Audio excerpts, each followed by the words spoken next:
was my grandmother's name. Oh, and that cool. became Lindsay Gold.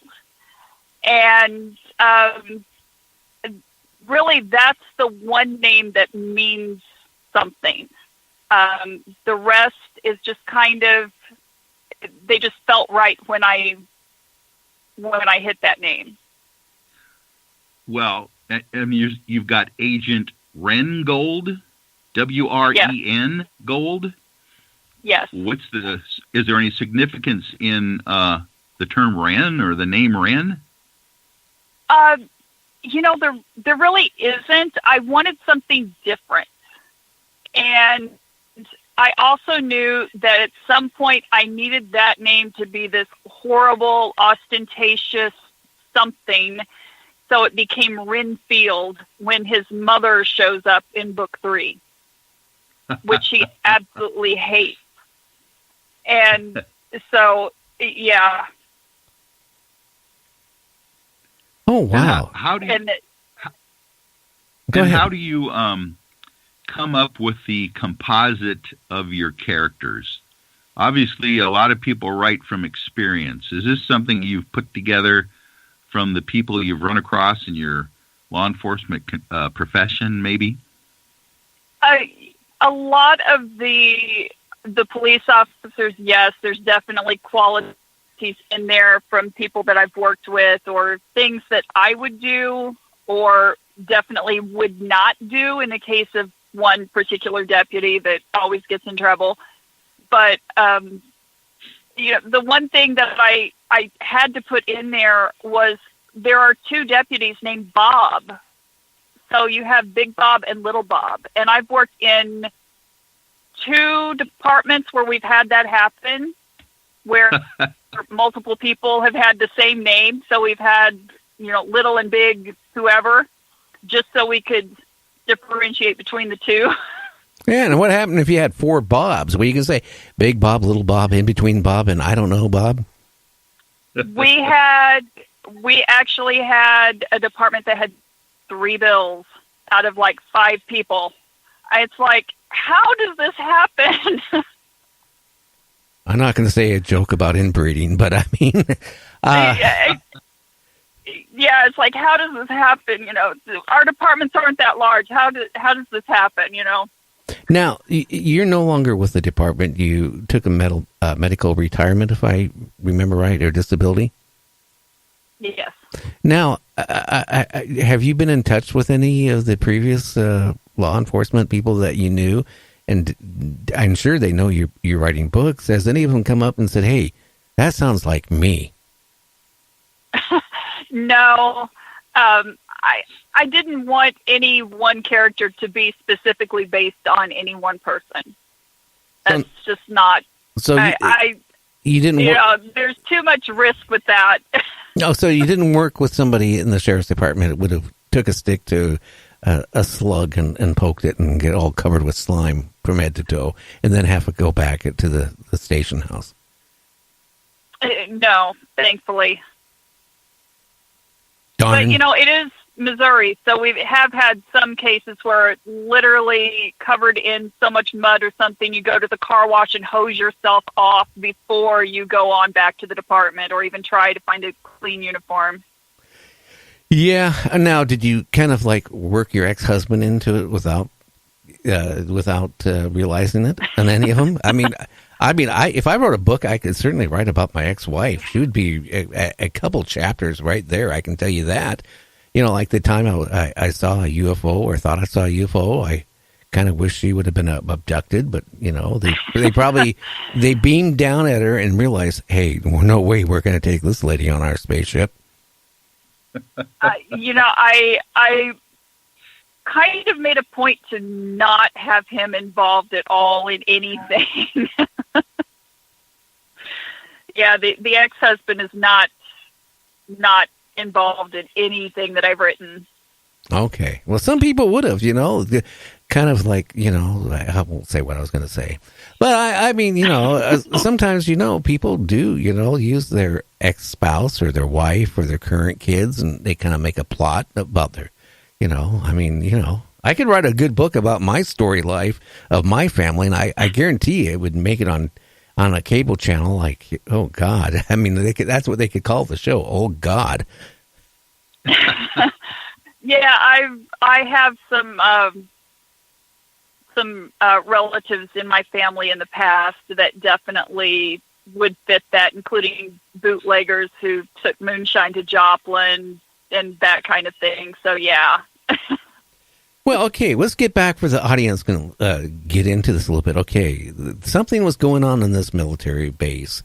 Something to do, and just if you can just tell us a little bit, as a teaser to get people wanting to, grab your book and read it. I mean, without giving the plot away. You don't give the plot away, but just enough where they go, oh man, I got to get this book.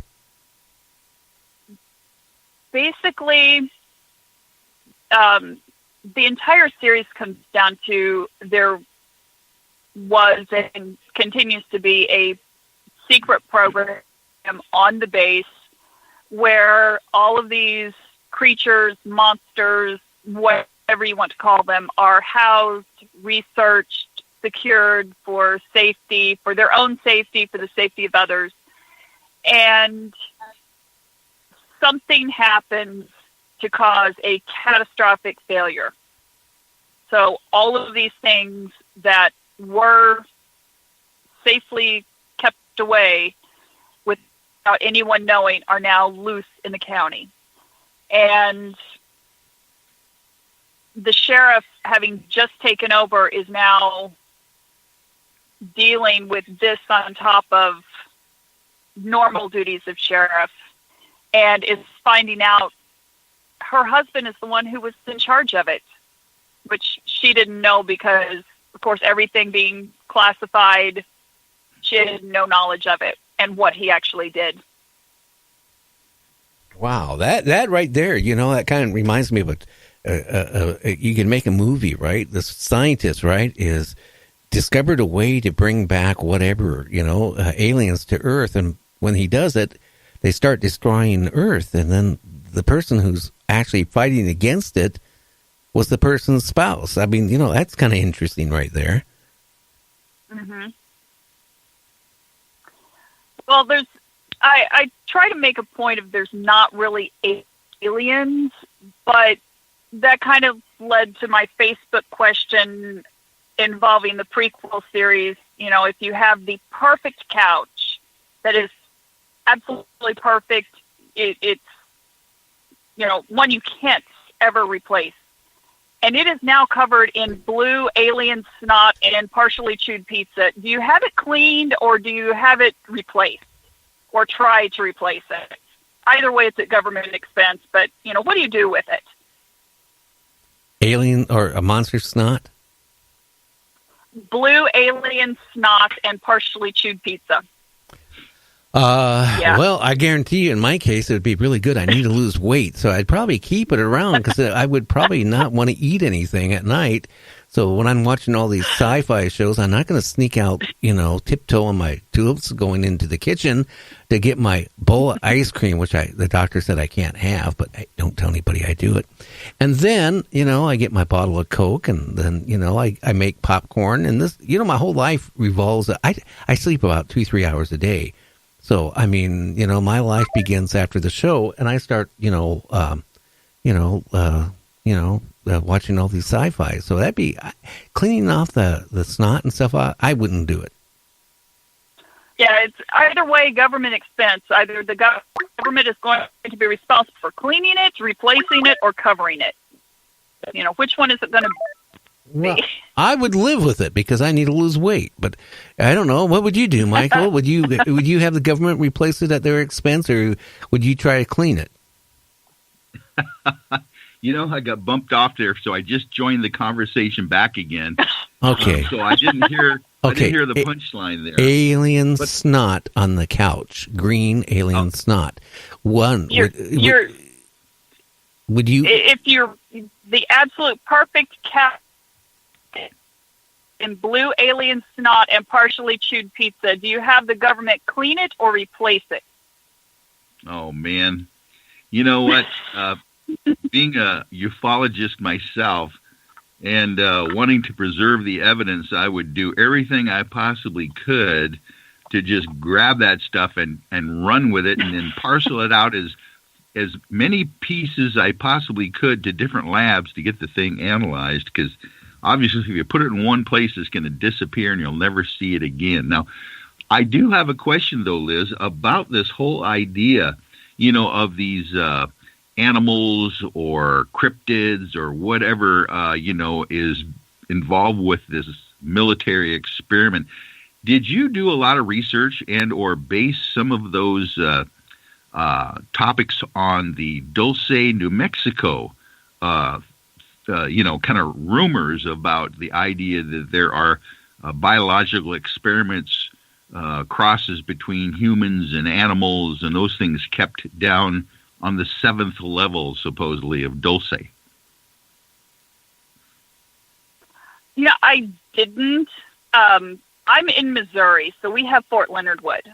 And there are so many rumors about Fort Leonard Wood actually having, the underground bunkers and all that kind of stuff. And it's surrounded by national forests. So I just kind of ran with that. Wonderful. And there you go. You've got the whole idea of national forests surrounding a military base and national forests. When David Paulides' 411 series, the missing, people around the United States are totally missing from those national and state forests. I think that's a great combination, military and national forests right there. Oh, yeah. Mm-hmm. Hey, did you hear the previous guest tonight at all, Michael?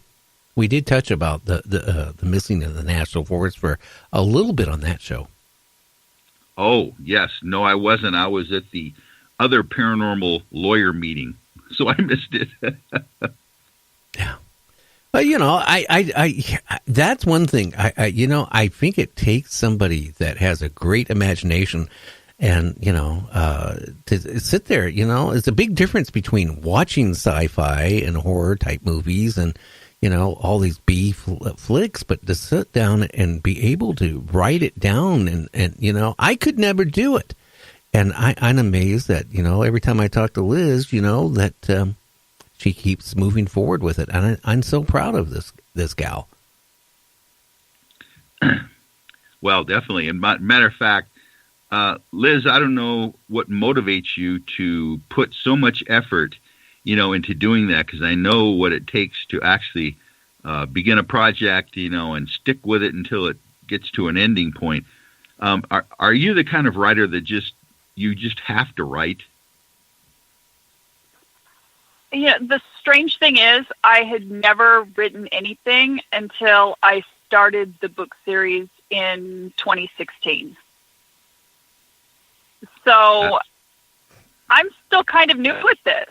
But what caused you in 2016 to all of a sudden decide you wanted to write, a book about what you did about monsters and, Bigfoot and the military base and the forest and all that stuff? There had to be something that triggered it. I mean, you have to understand too, Michael, she has some weird things going on in her house, like the bedroom door opening and closing. And right. and she'd be in the front room, and if I remember right, the refrigerator opens and slams shut, and little weird things like that. So I mean, she's living with something in her house. I also have a shepherd's lantern in my living room that will spin for no apparent reason. It will start swinging in a circle. So that's a mystery